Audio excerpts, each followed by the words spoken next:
This week on Christian World News. We believe that Christ is worthy of the worship of South Sudan. With a war raging all around, one family fights to bring their nation together under God. Plus, scientists decipher the charred remains of an ancient Jewish scroll and make an amazing discovery. And people doing good works and broken lives beautifully restored. We'll tell you all about a new initiative to spread a message of faith, hope, and love.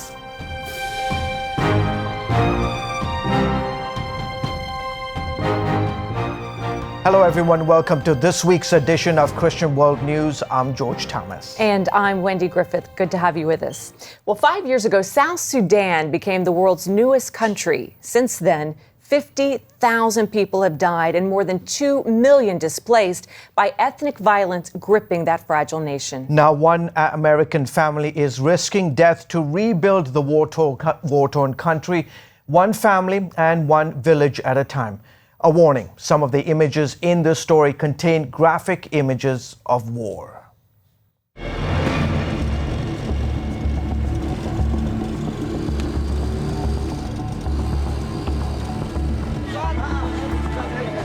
William Levy was 18 years old when radical Muslim soldiers confronted him about his faith. I was asked to relinquish my Christianity and become a Muslim, take guns and fight and come and ravage villages like this. I say, no way. Muhammad did not die for me, Jesus did. He was thrown in prison and tortured, yet never lost hope. Because I knew God was with me. Just as refugees flee the Middle East today, Levy too left his homeland in 1985, finding asylum and a new life in America. But his escape from the clutches of jihad was only the beginning of an odyssey that eventually brought him, his American wife and children back to his war-torn nation. On our wedding day, she read a script. She said, your people will be my people. Where you go, I will go. And where you die, I'll die. That was 14 years ago. Since then, is this an adventure? Actually, we're right in the middle of basically a bush. Those are poisonous? Oh yes, that's deadly. Oh, scorpion. Coming. I think I saw a baby one in the bathroom. Yeah? Where? In your bathroom. What? Here's the big one.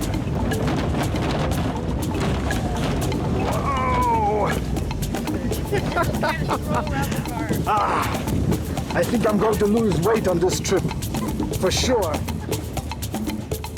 We're very, very grateful to the Lord for enabling us to build a home here, to have a permanent presence here.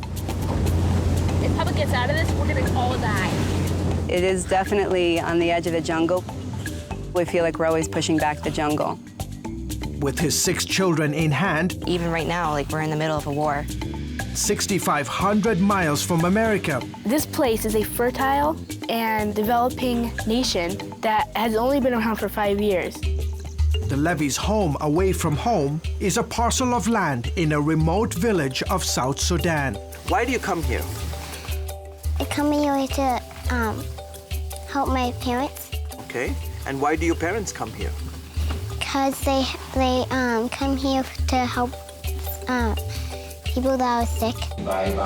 In between homeschooling and raising their children, the Levys run Operation Nehemiah, a Christian organization helping South Sudan rebuild from the ashes of war. We believe that Christ is worthy of the worship of South Sudan. One of the first things they did when they moved here was to start a church. Mind you, there wasn't a soul in at least a 5-10 mile radius. In fact, this entire area was literally the bush. But all these years later, more than 10,000 folks have moved into the community, many of them hearing the gospel for the very first time. Levy's eldest brother pastors the church. Before the congregation was established, there was a lot of hatred and fighting between ethnic tribes. People didn't know about God or the importance of forgiving one another. Operation Nehemiah also runs a brick-making factory, agricultural development initiatives, and other numerous projects, all in an effort to rebuild the local economy and empower war-weary residents. And as the Bible says, if you don't work, you can eat. So people are beginning to create sustainable living for themselves. Levy's goal, rebuild South Sudan, one family and one village at a time. But he needed fellow countrymen who escaped the war like he did many years ago to come back and help. Timothy and his family were among the scores who responded. After years of living in exile, he returned. He leads a team of 20 men who build homes in the village. But more than work, he wants these men to have a personal encounter with Christ. The freedom the people of the Republic of South Sudan have, it is a worldly freedom. And the freedom right now we need is a spiritual freedom, the freedom that comes from Christ. Operation Nehemiah provides clean water to tens of thousands of villagers. They also run a medical clinic. And in 2003, they started the first ever radio station in the area, reaching listeners with Christian music and messages of reconciliation.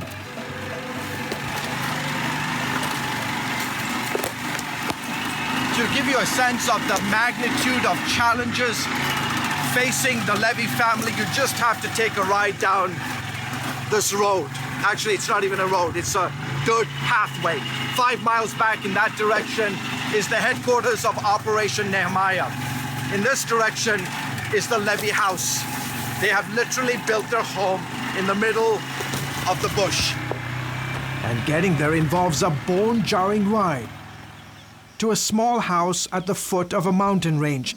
In between school, chores, Bible studies, and church activities, the Levys also cultivate 200 acres of land, growing all kinds of fruits and vegetables. They view the farm as a prototype that will provide families a long-term solution to the country's food insecurities. For 30 years, our people stay in refugee camps, and they depend on hands-out from the UN. Now God has given us a land and a country. We want to see to it that we are able to produce food from here and be able to give back to those who have given us when we are in our own difficult time. Levy admits the news coming out of South Sudan is bleak. Parts of the country are facing famine conditions. More than 1 million people have fled to neighboring countries, and the ongoing violence threatens to tear apart this young nation. Still, the Levys won't give up. South Sudan is not a lost cause. There is great opportunity here for the gospel to go forward and influence culture. And then that will translate into a strong church. When we have a strong church, and then the community around will be strong, and that translates into a strong country.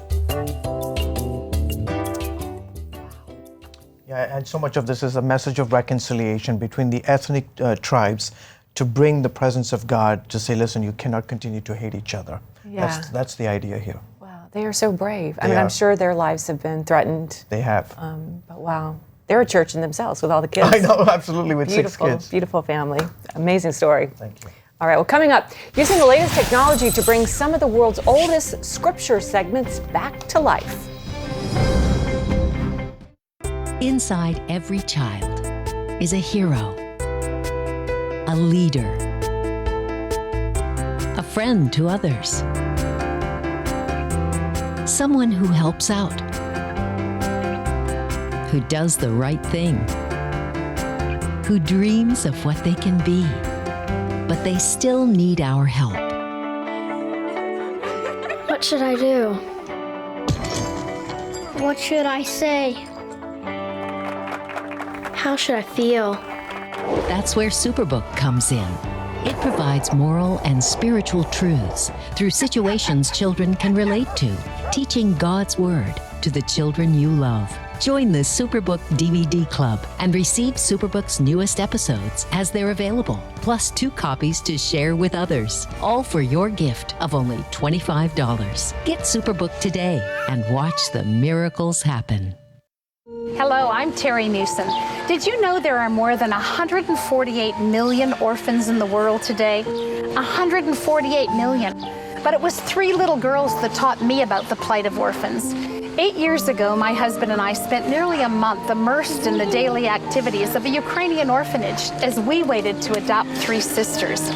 I saw firsthand the utter loneliness, the pain of rejection, and the overwhelming desire to be loved. That experience changed me forever.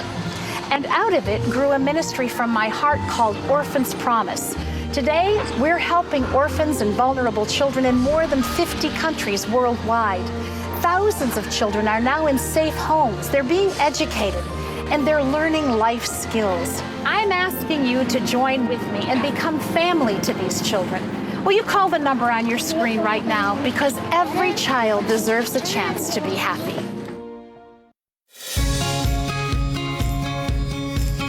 Young people, millennials, are flocking to church.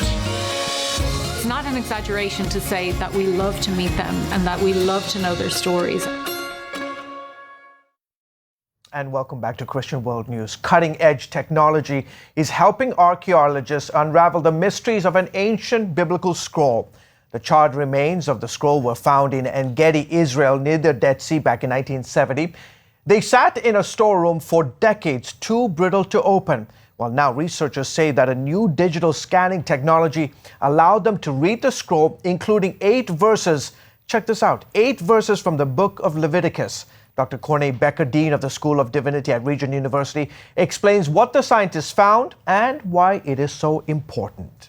The oldest version that we had of Leviticus actually went back to the 8th century, and this puts us back to possibly the 1st century, definitely the 2nd century. And what's extraordinary about us is that this indeed affirms the veracity, the truthfulness, the trustworthiness of the biblical record that we have. Pretty amazing. Scholars say those verses are the first physical evidence that the version of the Hebrew Bible used today goes back 2,000 years to the time of Christ. I love that story. Well, one fascinating part of this story is the technology that's helping archaeologists make these amazing discoveries. Chris Mitchell has this look at the scientists and the tools they use to unravel mysteries from the past. These black charcoal-looking remains may seem like trash, but they contain hidden verses from the Bible. When we reached the debris where we were looking for artifacts from the Holy Ark, we worked very carefully with paintbrushes and so on. Archaeologist Dr. Sefi Parath found the scroll while digging in a synagogue. We found something harder than the soft earth, and a long, thick cigar was observed for us. Archaeologists found the fragment in 1970 in En-Gedi, and it took 45 years for a unique combination of technologies to decipher it, called micro-CT scanning and virtual unwrapping. The actual instrument that was used to scan the scroll is at the Bar-Ilan University, and is used for nanotechnology in order to do brain imaging and other imaging that is used for brain research. Even with this technology, David Merkel and his team couldn't read the writing. We had to pass over those images to the University of Kentucky, to Brent Seals of the Department of Computer Science there, and they were able to do virtual unwrapping of the scroll, so actually kind of opening it up, and then they saw the writing within the scroll. The significance of this find is that it is a Bible from 1,500 years ago. Panina Shore heads the Dead Sea Scrolls project of the Israel Antiquities Authority. She says it's the first copy of the Bible found between the 2,000-year-old Dead Sea Scrolls and the 10th century AD Aleppo Codex. And as such, it is very, very important, because now we have it right in the middle. And to compare, this version of the Bible with, on the one hand, the material from Second Temple times and the Aleppo Codex, which serves, as the sample to copy from. So far, they've been able to read the first 8 verses of Leviticus, which talks about sacrifices to God. What's most exciting is that we're using the best possible technologies to help us decipher or work on antiquities, on the oldest material possible. And this is just the beginning. What is also the possibility to apply the same technology to many hundreds of other artifacts that are lying in the vaults of the Israeli Antiquity Authority without anyone knowing what they might contain. Kind of a 21st century can opener, right? Chris Mitchell, CBN News, Jerusalem. Coming up, when Islamic terror steals dozens of lives in the Philippines, see how one man is overcoming evil through God alone. In the beginning was the Word. From CBN, The Gospel of John. Read by Pat Robertson. For God so loved the world that He gave His one and only Son. Let the spoken word of God transform your mind and increase your faith. Receive the power of God's life-giving word. The Gospel of John. Read by Pat Robertson.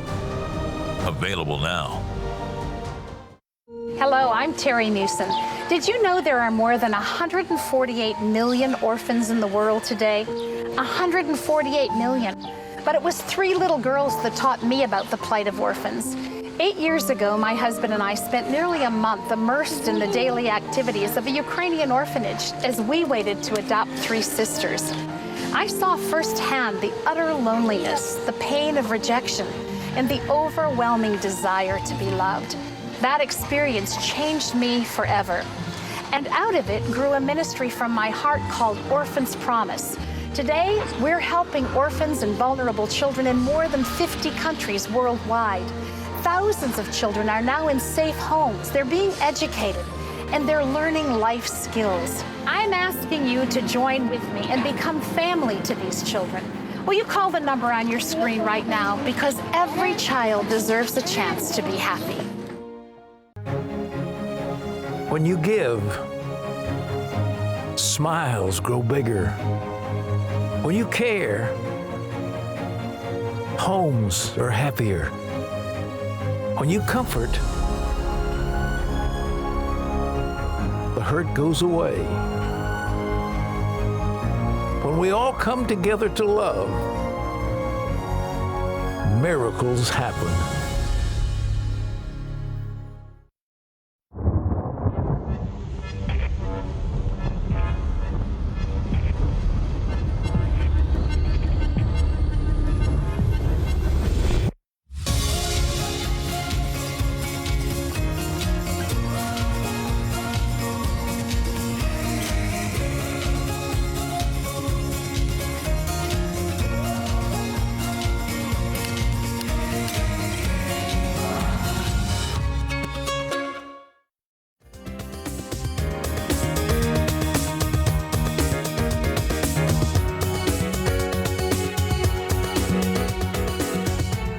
Welcome back. When the State Department declared that Christians in Syria and Iraq were facing genocide, many hoped support for those communities would follow, but it hasn't. New Jersey Congressman Chris Smith has introduced bipartisan legislation that would provide relief to victims of genocide in Iraq and Syria and hold accountable those responsible. Advocates are surprised legislation is even needed to pressure Congress and the president to protect whole communities facing annihilation. In the midst of this genocide, saving Christian and other communities that face extinction in Iraq and Syria is part of your mission. There is nothing unconstitutional, illegal, unethical, or unprofessional about prioritizing their need to survival as communities. They are innocent victims of a genocide. If these victimed communities are not receiving aid, you are not fulfilling your mission. Some also expressed grave concerns more Christian refugees haven't been accepted into the United States. A terrorist bombing in the southern Philippines prompted that country's president to demand that all U.S. troops leave the area. Some U.S. officials say the Americans are needed to help combat Islamic militants. One bomb victim says he only needs God to help him overcome the terrorist evil. Lucille Talusan has that story from Mindanao. Just days after Philippine President Duterte pledged an all-out war against terrorism, Islamic militants bombed his hometown city of Davao. People were having their massage in this area when the bomb exploded here on that fateful night. One of those grieving over the death of 15 innocent victims is Christian church worker Dennis Larida, who lost his wife and their only son in the blast. Larida recounts instead of going to sleep, he, his wife Melanie, and their 12-year-old son Josh went to the night market for a massage. What would have been a lovely time of family bonding turned into tragedy. I cannot explain the pain that I feel. It's very painful. But I'm not questioning God. I know it is His will for my wife and son to be in the glory of the Lord. I thank God for the strength that He is giving me. After the incident, President Duterte immediately sent soldiers and police to secure the southern conflict areas. The blast occurred amid an ongoing peace process with Muslim militants in southern Philippines. In a controversial statement, Duterte ordered U.S. troops to leave Mindanao. He says the American presence could jeopardize the peace negotiations. Many Muslims of this area, known as Moros, blame Americans for a massacre that occurred here in the early 1900s. National Defense Secretary Delfin Lorenzana disagrees. He says the Americans are needed to help defeat Islamic terrorism. I think we requested them to stay behind there to manage to provide us with the ISR intelligence, surveillance, and reconnaissance. The Filipino military says it will safeguard the people from terrorism, regardless of whether the Americans leave or stay. We don't have the sophisticated gadgets and armaments, but what is important is the person behind those gadgets. It is our mandate to protect the Filipino people, and our soldiers are willing to pay that ultimate sacrifice, giving up their life for the safety of everyone and for others to live. It might help somehow to put a stop to these rebel groups and have a common understanding that we are from here, we will build our place better for us to enjoy. Not all the things that we want to solve for ourselves can be solved with the presence of the U.S. troops here. We can prove ourselves that we will do it in our own way by God's help. Meanwhile, families of innocent victims try their best to rise above their difficult circumstances. Larida has now discovered God's purpose and is moving on with his life. I will terribly miss my family, but I also thank God. Because of what happened, I am able to spread the gospel throughout the world because of our testimony. If I meet the people who did this to my family, I will share the gospel to them because who knows, they will be saved. The death of my wife and son are not in vain. Someday, we will see each other in heaven. Lucille Talusan, CBN News, Davao, Philippines. Thank you so much, Lucille, and we continue to pray for the Philippines. Well, when we come back, a new media outreach that's bringing faith, hope, and love to a new generation. Hello, this is Pat Robertson. I've just finished recording one of the most beloved books in all the Bible, the Gospel according to John. I am the resurrection and the life. The one who believes in me will live even though they die. My hope is that you will use this recording to allow the Word of God to abide in you. If you remain in me and my words remain in you, ask whatever you wish, and it will be done for you. Listen to it again and again, and speak the words along with me. Let these great passages fill your heart as the Word of God transforms your mind and builds your faith. Receive the power of God's life-giving Word, the Gospel of John, read by Pat Robertson, available now. May God richly bless you as you meditate on Jesus. Life. It's meant to be lived fully. Jesus said it. I came to give you life. Life to the fullest. Life in your family. Life in your finances. Life in your body, mind, and spirit. Life in your everyday. At CBN.com, we're taking what Jesus said seriously. We're here to help you discover life. Life. Live it fully. CBN.com. Kids, We want them to grow up knowing God's Word. But in today's busy world, sometimes we could use some help. The free Superbook Kids Bible app has fun stuff your kids will love.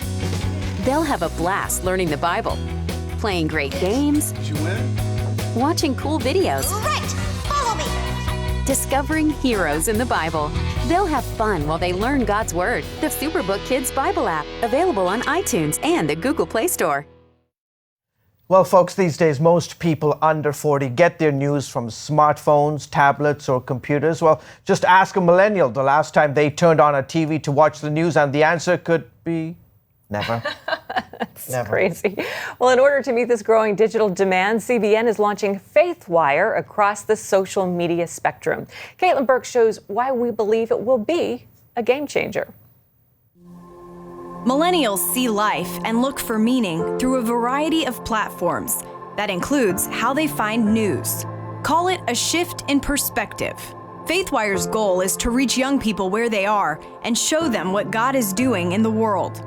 This generation is revolutionizing the way stories are told, how the world thinks and acts. And FaithWire plans to be there, not only funneling information, but encouraging a shared experience. From smartphones to tablets, people's stories are everywhere. FaithWire will showcase examples of small beginnings, triumphs, and hope, told by a diverse team of contributors, including former Miss America, Kirsten Hagland. Hey guys, I'm Kirsten, and I'm so excited to be starting to record my podcast. It's going to be called The Sonder Podcast. It's going to be on faithwire.com coming up September 21st. So make sure you click and listen, and I'll be excited to chat with you. So talk to you soon. Another story, God in Gotham, takes viewers to New York City for an untold phenomenon of spiritual growth and rebirth in the Big Apple. There is a movement happening, and it's happening the last place that you'd expect. An insane amount of people, young people, millennials, are flocking to church here in New York City.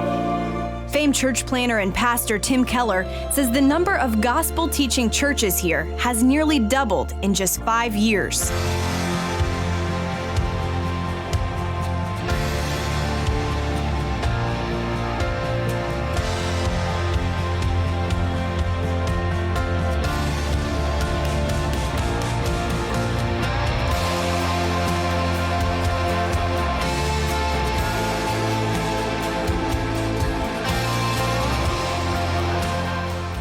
Church for me used to be a place where I felt like I always had to be perfect. And C3 allows me to embrace my imperfections and know that God still loves me regardless. So it's changed my image about church because I knew I can still be a human with flaws and still be loved by God, which is not an idea I had before. All part of FaithWire's mission to spread light and give a generation that refuses to be boxed in a way out. And to find out more about the stories FaithWire is doing, you can visit the website today at faithwire.com and make sure to follow them on Facebook, Twitter, and Instagram. Yeah, very exciting for us here at CBN News. Well, folks, that is it for this week's edition of Christian World News. I hope you will join us again next time. Went by fast. Well, until then, from all of us here, goodbye and God bless you.